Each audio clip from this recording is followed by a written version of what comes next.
साथियों कैसे हैं? मैं जितेंद्र कुमार एक बार फिर से हेल्पेशर सर के साथ।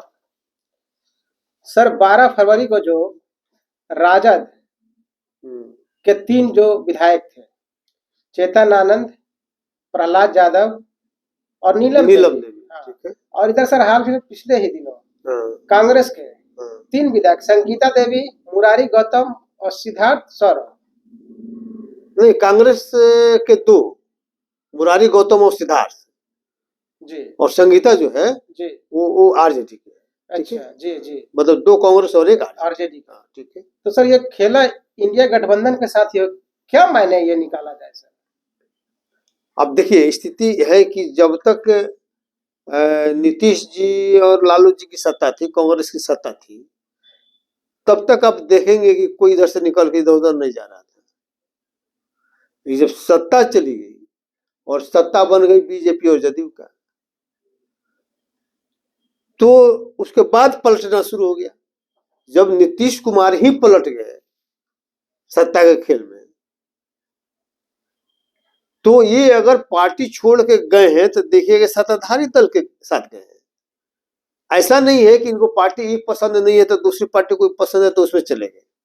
सत्ताधारी दल ही इन लोगों को पसंद क्यों आ रहा है, क्या मतलब है? हाँ वही तो सर सवाल यही है, जनता भी जानना चाहती है। यही तो सवाल है कि आप सत्ताधारी दल में ही क्यों जा रहे हैं? इसलिए जा रहे हैं कि वहां आपको कुछ पाने का उम्मीद है। आप समाज सेवा के लिए राजनीति नहीं कर रहे हैं, आप कुछ पाने के लिए कर रहे हैं और बड़ा चीज पाने के लिए कर रहे हैं। छोटा चीज तो विधायक रहते हुए आपको ऑलरेडी मिल रहा था, इधर भी विधायक है उधर भी विधायक रहते, तो इसका मतलब है कि बड़ा सौदा हुआ होगा, इससे बड़ा चीज कुछ आपको मिलने का होगा और आपको लालच दिया होगा, आप लालच में आए होंगे, है कि नहीं? और मालिकता उधर आप गए, आप निजी लाभ में, निजी लाभ के लिए गए।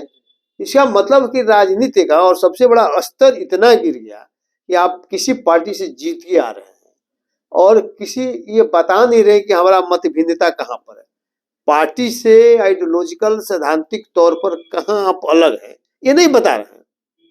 आप सीधे जाके सत्ता पक्ष के साथ बढ़ जा रहे हैं और सबसे खराब कुछ है ना, पहले आप पार्टी तो छोड़ के जाते हैं।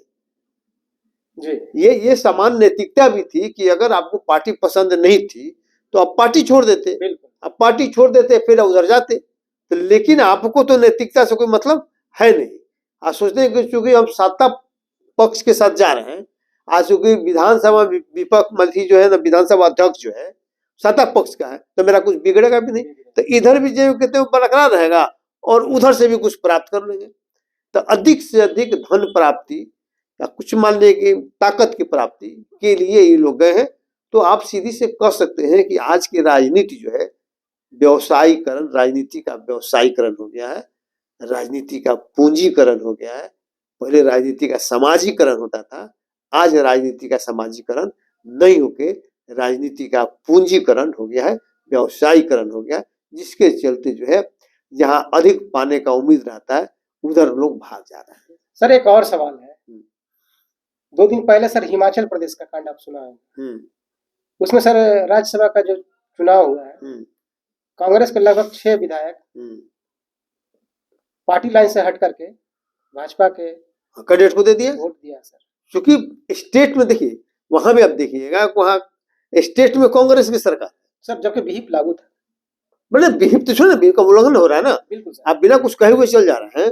सबसे बड़ी बात है कि चूंकि वहां स्टेट में कांग्रेस की सरकार है, हाँ केंद्र में बीजेपी की सरकार है, मजबूत स्थिति बीजेपी की है, तो बीजेपी से ज्यादा मिलने की उम्मीद है, इसलिए आप कांग्रेस स्टेट में सत्ता उसको भी छोड़ देना है, यहां भी छोड़ रहे हैं कि हमको सदस्यता जाए तो जाए, जाए तो जाए, लेकिन इससे बड़ा चीज मिलने का उम्मीद मान लें कि आपको वहां हो रहा है। व्यक्तिगत तौर पर अगर समाज के लिए मिलता है तो बात होता है कि भाई हम समाज के लिए अपना पद त्याग रहे हैं, ठीक है, तो आप समाज को धोखा देने के लिए आप अपना पद प्राप्त करने के लिए जा रहे हैं। तो सर जो वोटर है समाज है, वो भी तो अच्छे ढंग के लोगों को वोट नहीं देती है, तो वही तो रोना है। अगर समाज सही रहता, समाज सही डायरेक्शन में रहता तो अच्छे लोगों को चुनता, तो वो तो स्थिति है नहीं।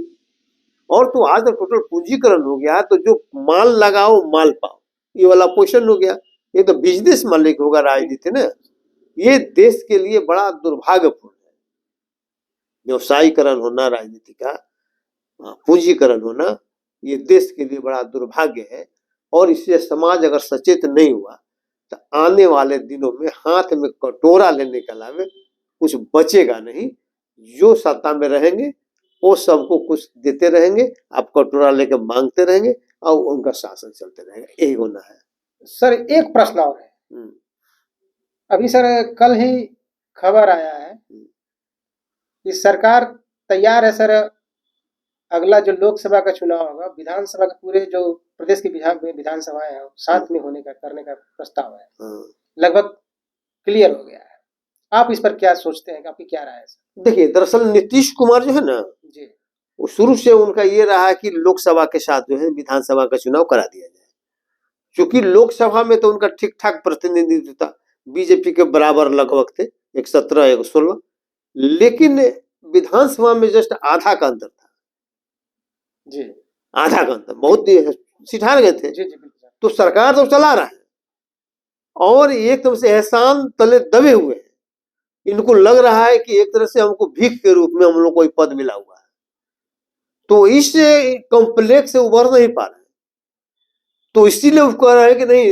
अच्छा, फिर उनको लगता है कि कैसे नहीं कि लोकसभा के चुनाव में मेरा समर्थन लेके ज्यादा हो जाए, आप फिर मान लें कि विधानसभा चुनाव में ये खेला हो जाए, बीजेपी खेला कर दे मेरे साथ, तो हम तो कहीं के नहीं रहेंगे। इसीलिए चाहते हैं कि साथे हो जाए, ताकि जो भी मिले हमको वोट वो आपको भी वोट मिले, हम हारे तो हारे, आप भी हारिएगा, आप जीते तो हम भी जीतेंगे।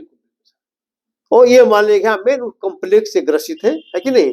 और चूंकि देख रहे हैं कि हम जाते जाते भी कम से कम पार्टी का स्थिति में छोड़ कर जाए, कि कोई ये नहीं कहे कि पार्टी को बर्बाद करके नीतीश कुमार चले जाए, जाना तो है ही। तो साथियों, अभी बहुत ही गंभीर मुद्दे पर हरिकिशोर सर से आपने उनके विचार सुने। फिर मिलते हैं किसी अन्य विषय पर। जय भीम, जय भारत, जय संविधान।